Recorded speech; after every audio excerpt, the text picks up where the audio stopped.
So I've had this memory foam beanbag for about a week now, and overall I really quite like it. It's very comfortable. It's a bit flatter than I wanted, and more of a pancake than what the shape led me to believe. However, I only use it about 7 minutes in the morning when I do my morning prayers, and I use it unfrequently when I write something, which is not very common. However, to use it more, I would have to use this TV, the Technika 24-621, but there's one problem. It's too small, and that has led me shopping around and looking for an alternative. And that's where we are today. So welcome, my friends, to this setup video on my new bedroom entertainment setup.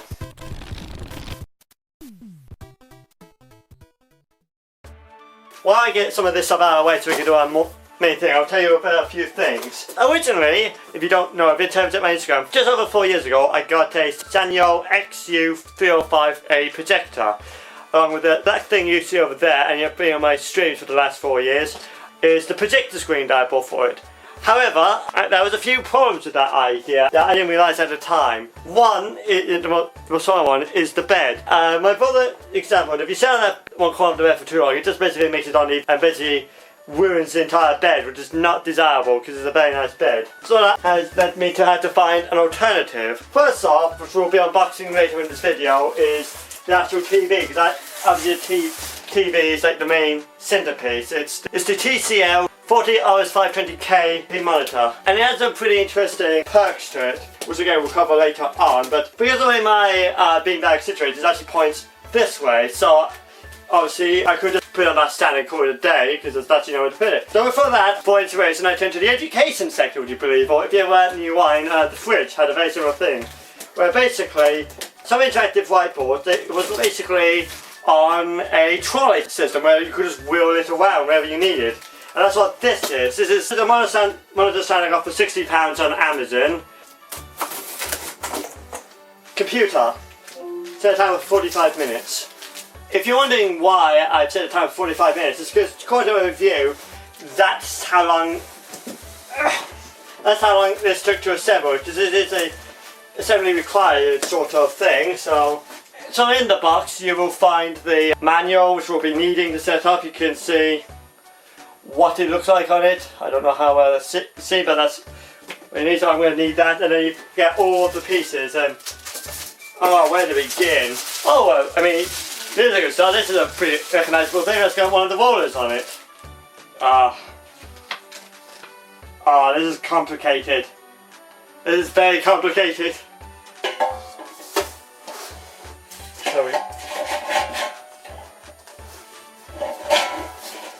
So we do it like that. Okay, so let's see what's inside this box of goodies. Okay, so how do you open this? So, like this. Okay, so what do we have in here? We got some medicinal wheels! Hooray! So that means that would go in like... Hey, we got some actual tools in here! That helps. As it is generally handy, you can see that they have provided all the tools and little bits that you will need to do this, and goodness knows I'm going to need them. And it does correlate with what is labelled, so I need A for it. I mean, unless it's the other side. Oh, it is, isn't it? That's why it's not there, it's because it's the wrong way round. I just assumed that would be hiding these bolted holes, but no, it's actually going to go this way. So that slides in like that, and then the bolts relating to A goes in. So A, which is this very thin spanner, like very thin. Wait, is that A? No, that was K. It's actually these screws, and what corresponding? Oh, there's actually washers. Wow. Okay.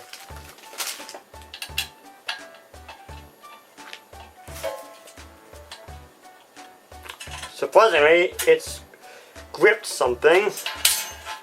You know, there's no tapped insert, so that's amazing. And then second, first, semester first.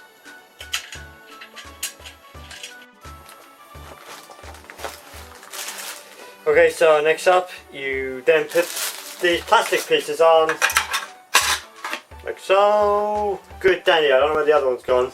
Oh, there's the other one, so that goes on there. Then we just roll this in.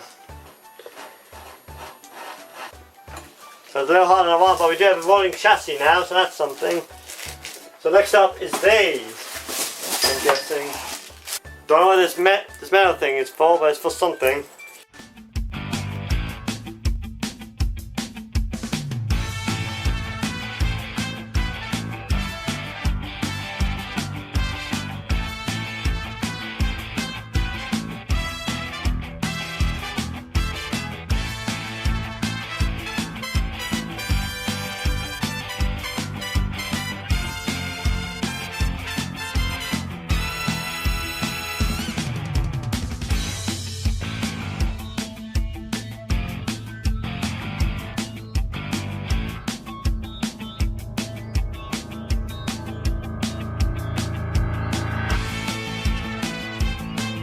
Okay, so jump cut again. I have put all the screws in and I've loaded it out to the best that my eyes can see. Unfortunately, my eyes are a lot better in the digital world and the physical world, so Okay, so bearing in mind I don't need it to be that high, I'm going to say.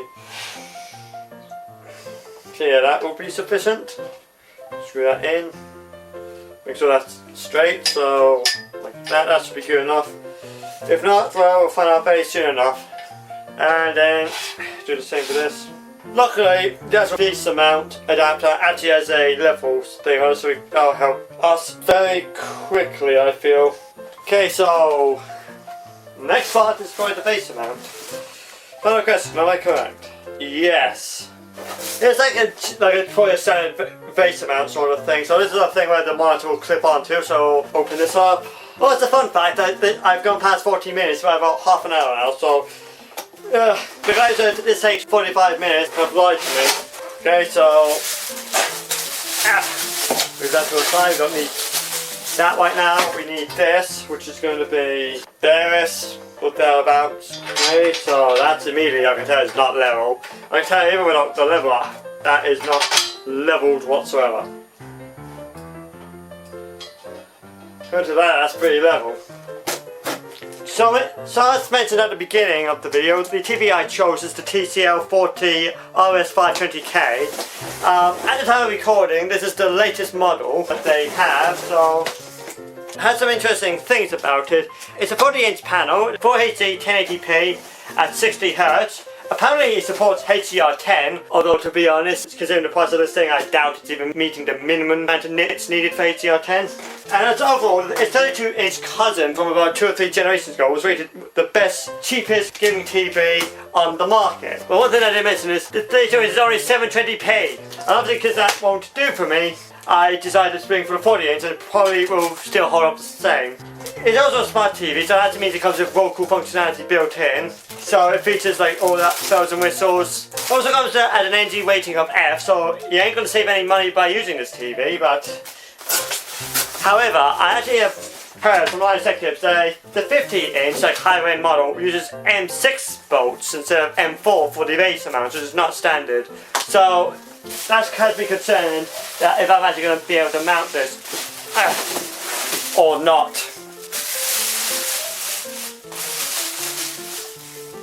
Okay, so let's consult the TV's manual. Okay, so also you get is this Roku TV remote. I can see most reviews I have seen on TCL Roku TVs uses a traditional Roku kind of remote with the volume buttons on the side. This is more like a traditional smart TV. So you can see, it looks very similar to a standard remote. So it's supposed to be here. Is that the base amount right in the center? Because that's not what I thought they would be. Oh, that is an M6. Ah, no. But yeah, that is 10 centimeters or 10 meters, which is, I think, 100 millimeters.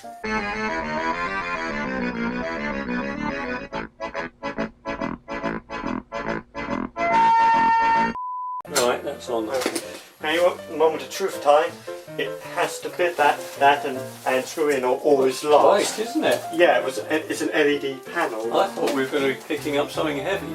Yeah, well, but this has to screw in or all hope is lost. Careful. Oh, there goes the thing. What thing? The spirit. Yeah, well, they do fly around, spirits, don't they? Yeah. Well, judging by the hole in the middle, we're about central. So our next trick is to screw in the safety hole. Can't we see what I'm doing. Can I move it out? We can move it out if we're just careful, because remember it's not screwed in, so... Screwed is already facing downwards, because that's most ideal, because you know, it's going to be so rolled down, so at least we don't do that. And geez, the clearance between these knobs and the actual TV is so it's like, good job I set it to the height that I did. That really isn't, you have no idea how to relieve that is to hear they're screwed in. Yeah. I'd want to sit back in it like this, Matthew, you know? Yeah, well that's what I have been. And I'd want a rest here, so basically... well, I'm shorter than you, so that is a rest there for me. I wouldn't get on with it because, you know, my back... That's not really what I told you to sit down, so you can see, but I mean by the fact the TV's the perfect size at that distance. You probably don't need me now. No, that was like the main thing, was getting that on. The main thing to get that done.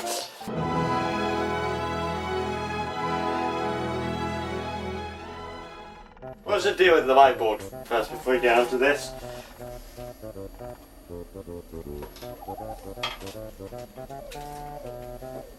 Okay, so what then? So we're on to day 2 of this. I didn't actually expect this to take day 2, but unfortunately this setting up the mount on the TV took 3 hours. My reminder is that only should take 45 minutes, so unfortunately we don't finish anything else. So that was like the trickiest part. We should just be able to smooth through the rest of this and go relatively quickly, which would be mainly cables and setting up the subwoofer. So let's get started with the cables, because I have to go underneath my bed for that. Is there anything important connected to this? I hope not, because it's going to get undone. I don't know what this is for then. Don't know what this book is, and yes, the camera trademark of really badly handling cracking dark scenes once again show his ugly head. So this is out of the way. Time to install the new one. There we go. Oh, this is for the Alienware, isn't it? That's what this is for. This is the power of the Alienware. That's what the stupid thing is for. Okay, so that goes in here. Let's just figure out what that's for. Okay, so that goes through like that. Undo that. And then 3, 2, 1. Contact. Oh, I just had to put the power button. There you go. Well, that in theory means. Good. Okay, so that's done. So we've got one HDMI cable, and then over here is like the little box, which is kind of rubbery, so that's going to attract dust like no one's business. Okay, so this is the output. So that goes on to there. That goes in here from the capture box. Then the splitter. Which one's HDMI 1? Because that's going to be the main one. And that means we can go on to the next thing. So since I needed a quick connect solution, so I could just easily and quickly unplug and replug in HDMI, power and Ethernet to and from the TV, so I can easily cart it out of my room, you know, if I'm going to do VR. I actually took inspiration from Valve software, because I have a very similar thing where basically everything is mounted onto like their rolling desks, and I only have 3 cables. So with that in mind, I have got a couple of extension cords from Amazon. One of them is like the usual Amazon basics. This is a 5-meter extension lead, male to female, so it's easy connected up. And we also from a very specialised sort of thing. We have a very similar Ethernet thing, which is male to female. To make sure the cables don't get all messed up, I also bought a 60-pack of Velcro ties from Amazon, which will do very nicely.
Now that the cables are surprisingly routed around my bed, I honestly thought that wasn't going to fit. And we can finally focus back on the actual TV itself, beginning with the sound system. Now, as you may or may not know, most flat screens audio is just poo-poo garbage. So I spent a little and got the Wharfedale Vista 200 soundbar.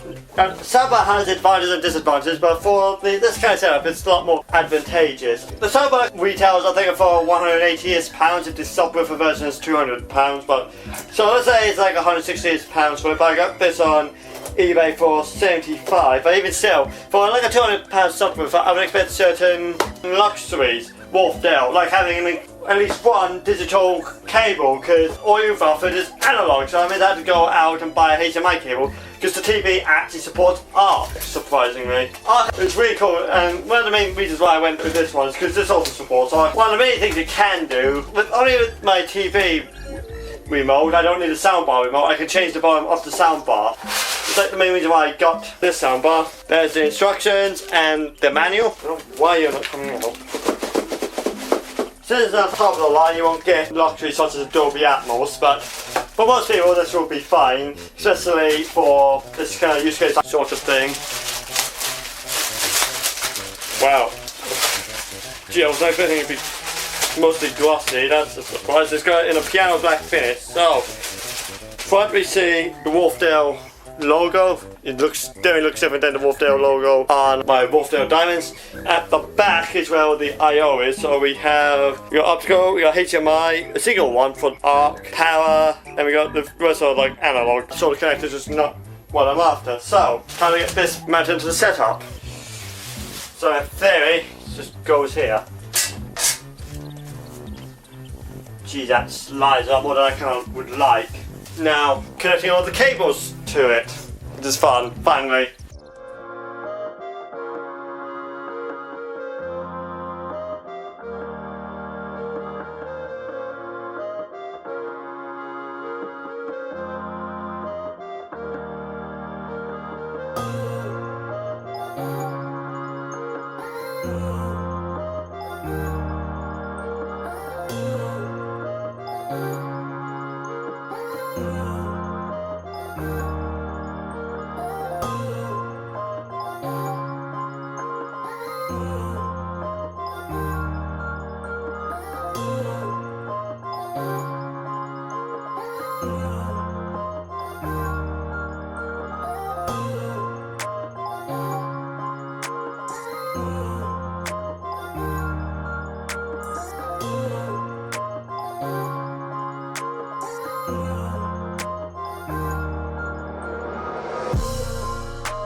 Hello, Technika TV.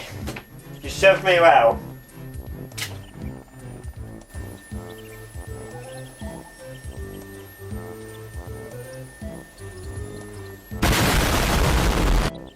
Peace at last.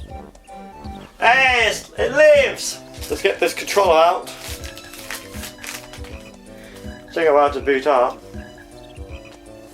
So yeah, this is the first time boot up, but I think it'll be fine.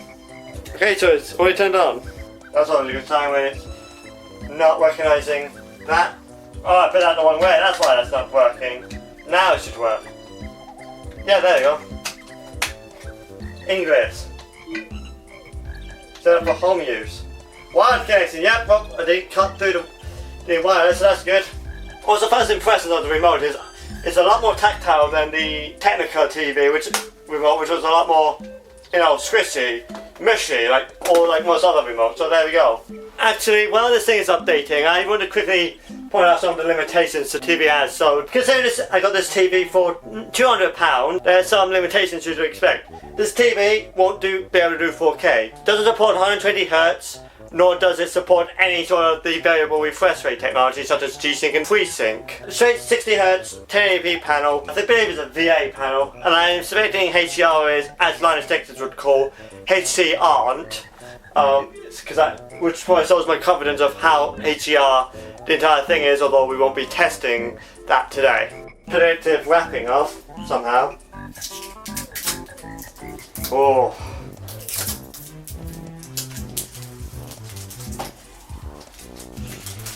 Ah.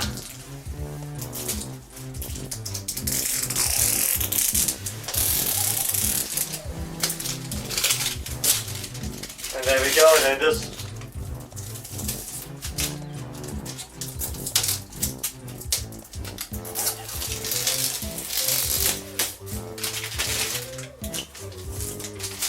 there we go.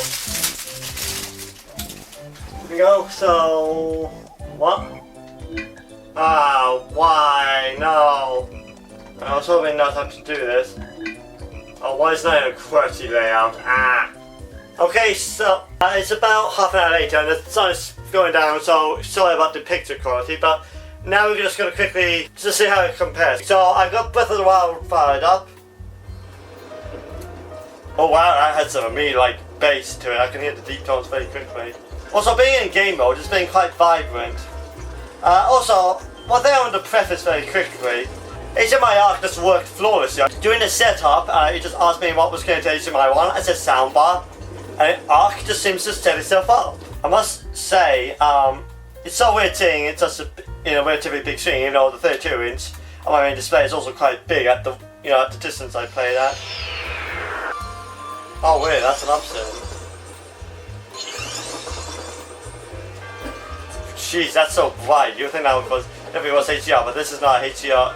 The Switch cannot do HDR, so that's impossible. Oh hi buddy. Ow.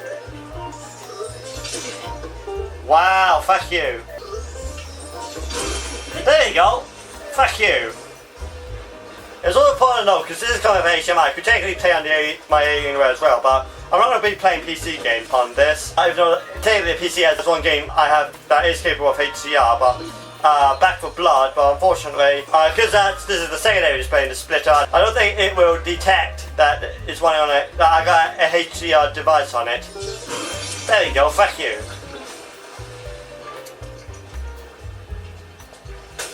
Dang it. Well.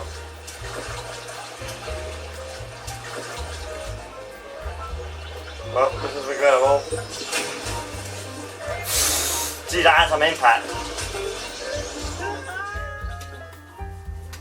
Yeah, well, in terms of first impressions, it's pretty good. It sounds really good on the soundbar, then again I would expect nothing less for a Wharfdale. It looks nice and vibrant even in game mode on the TV, despite being a very budget-oriented TV, so overall, very good. So in conclusion, this is a massive upgrade compared to the old Technika TV. While I would say I was penny pinching during this entire process, that I was a very clear budget in mind. With everything involved, this cost about approximately £480 to build, and for that I feel I got the most bang for my buck as a very capable gaming sort of area to use beanbag. And while I won't say this is the ultimate bedroom theatre setup, I say it is a pretty good one considering the budget. Thank you so much for watching this video. I hope you enjoyed it, and I'll see you in my next video. Peace.